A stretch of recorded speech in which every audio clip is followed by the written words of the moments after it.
Good morning and welcome to Today on Saturday. I'm Tracy Grimshaw. Coming up soon on the program, we'll meet Sheikh Ahmed Deedat, the Muslim missionary who chose Good Friday to deliver a message many Christians regard as an affront. First this morning to a story that has scandalised local church leaders this Easter weekend.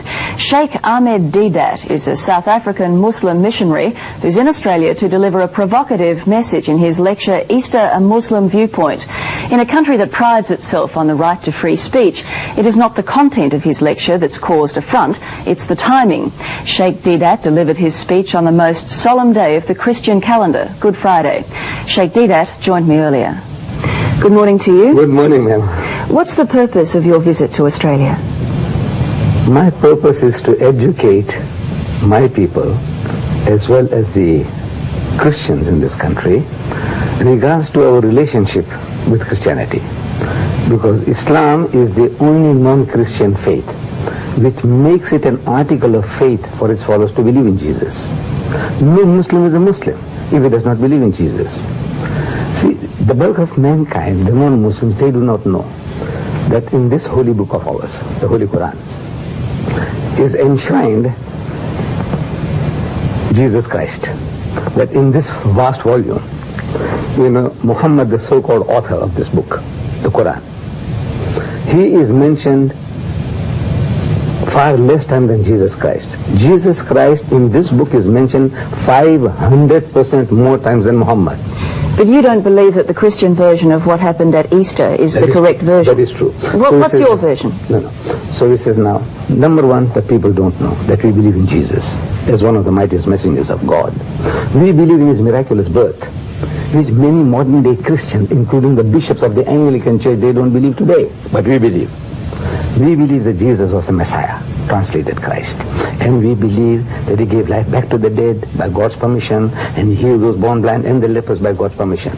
And we believe that God took him up and he's coming back. Now, all this the Christian doesn't know. He only knows that, no, we disagree with what we disagree with. Says now, what is the reason? Why is it that we want to be different? We want to be funny? What makes the Muslim different from the Christian? But you don't believe that Jesus died and was resurrected at Easter? Right.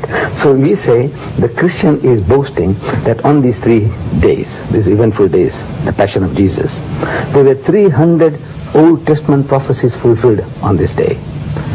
But I'm telling them that the one that got away, you see, in fishing, I'm an angler, and when we talk about the one that got away.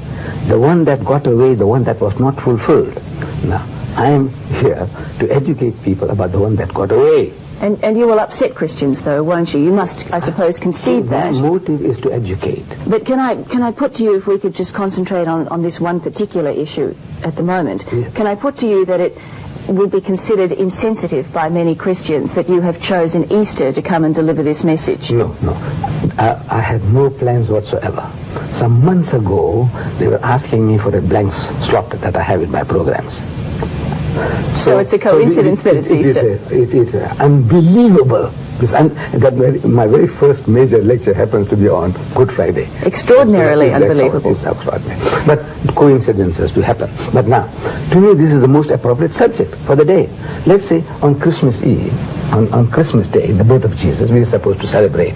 I'm talking about the Passion of Jesus. What happened to him and how he died, and then they beat him up. No, doesn't make sense. Doesn't make sense. When you talk about Easter at Christmas time, it doesn't make sense. You talk about Easter time. All right, well, let's say at Ramadan, the Pope goes to Tehran and says, you've got it all wrong. Right, okay, come. Well, how would he be received? His Pope, His Holiness, yes. Just coincidence that you mentioned his name.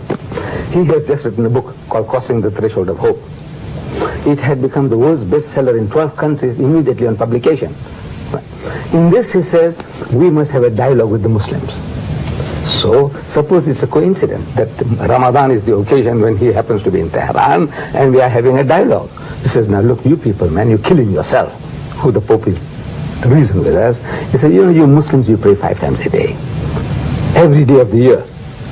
Then, that whole month of Ramadan, you're going to go through hunger and thirst. Because from before sunrise to sunset, the Muslim, no eating, no drinking, no sniffing, no smoking. So what kind of life are you people leading? Is your God hungry for that? Is your God hungry for your prayers? Is he hungry for your fasting? He says no. Now he has a right. He has a right to say, look, there is an easy way. Can I ask you this? Are you expecting trouble on your visit to Australia? Because I notice you have 2 bodyguards in the studio here. This is the first time in my life. I don't know Australia. You know, it's a rough country, or like the old cowboy days. I don't know. You know, the cowboys and cooks we see in films. I thought maybe this vast continent, please forgive me. Please forgive me. Australia has enshrined in its democracy freedom of speech, Sheikh. I don't think that... I experience it very much. I appreciate it. But you know, you don't know what's going on. Like when I go to America, the West, I don't know. There's the cowboys and cooks are still around, you know, with the guns ready for blazing away. Can I ask you this? Why do you believe that we must all worship the same God? I mean, we don't all eat the same food. We don't all speak the same language. Why must we all worship the same God? Why isn't there room for us all to differ? No. We must tolerate each other's points of view, differences. But everybody is aiming to get a consensus. Everybody. The Christian wants the whole world to be Christianized. True or false? Look at the present moment. There are 35,000 crusaders occupied in Africa, raising the dust. Not priests, ministers of the church, but crusaders from America. They want to change the continent. They want to make Africa a Christian continent. In 1977, in Indonesia, there were 6,000 crusaders trying to convert the Indonesians, and they have succeeded so far in converting 15 million Indonesians into Christianity. And by the turn of the century, they want to make Indonesia a Christian nation. Now, this is an aim, a noble aim from the Christian point of view. Similarly now, since Christianity is a missionary religion, Islam also is a missionary religion. As much as the Christian is out to share his faith with the rest of mankind, we also want to share our faith with the rest of mankind. And Islam, I don't know whether you know, is the fastest growing religion in the world. In the West, in Britain, there are more Muslims than Methodists. All right, I still think there'd be plenty of people who'd question your timing, but thank you for your time this morning. Please.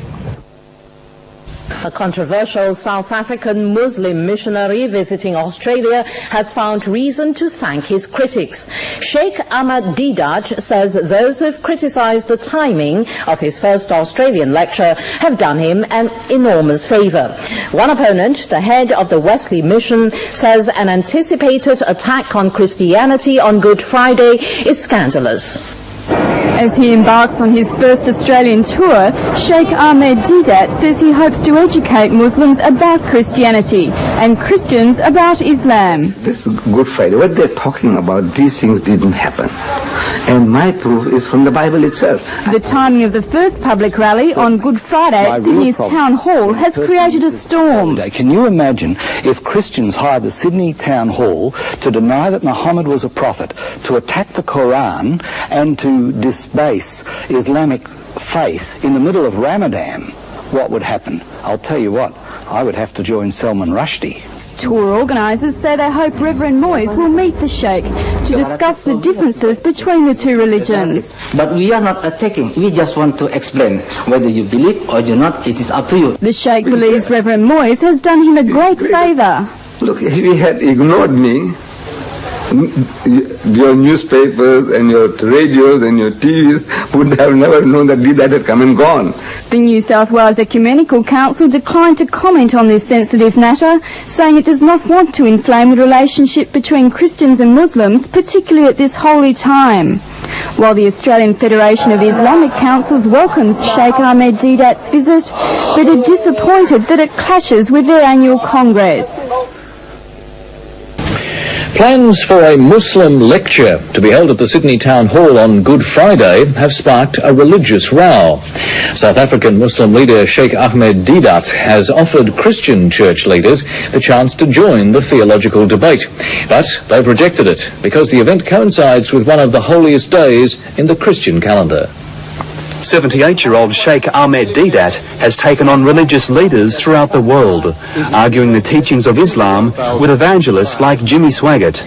We are not taking exception to that because you are not used to our names. But it's the timing of his Easter visit that's upset Christian church leaders. The Sheikh has made a booking on Good Friday at no less a venue than the Sydney Town Hall to argue the Islamic view that Jesus was a prophet but not the Son of God. It's out of love and respect that the Christian says Jesus is God. And out of love and respect, we say Jesus is not God. But the head of Wesley Mission claims the Sheikh is being insensitive. He is due to speak on Good Friday, the most holy day in the Christian calendar. That is a very offensive approach to Christians. Mr. Deedat admits the two faiths have fundamental differences, but believes public debate will lead to greater tolerance. In this vast volume, the name Muhammad occurs only 5 times. Jesus occurs 25 times, 500% more times the name Jesus occurs. He is the King of Kings. Reverend Moyes has been invited to take the stage with the Sheikh during his Good Friday address. It's an invitation the Reverend has declined. A war of words has erupted this Easter between Sydney's Christian leaders and a visiting Islamic scholar. The Christians are outraged that the Muslim missionary has chosen to hold a public rally today. But this Easter has seen a religious war of words over a visit by a leading South African Islamic missionary. It has Christian leaders hopping mad. What's incensed Christian leaders about the visit of this Islamic scholar, quite apart from the message itself, is the timing of the event. Christians are incensed that Sheikh Ahmed Deedat has chosen Good Friday, a Christian festival, to launch his public rally. Could you imagine what would happen if the Christians of the community took the Sydney Town Hall in the middle of Ramadan and started to deride Muhammad and indicate that the Quran is incorrect? But the man at the centre of the storm, Sheikh Ahmed Deedat, doesn't know what all the fuss is about. To me, it is childish. By God, it is childish. I don't want to go deeper into that. It's no sense. The Catholic and Anglican Easter messages centred on trust, violence, and our descent into savagery. Progressively, we are becoming an arrogant, ruthless, bullying society, and that is not our inheritance. We develop thicker and thicker hides to protect ourselves, and as we lose trust, we lose hope.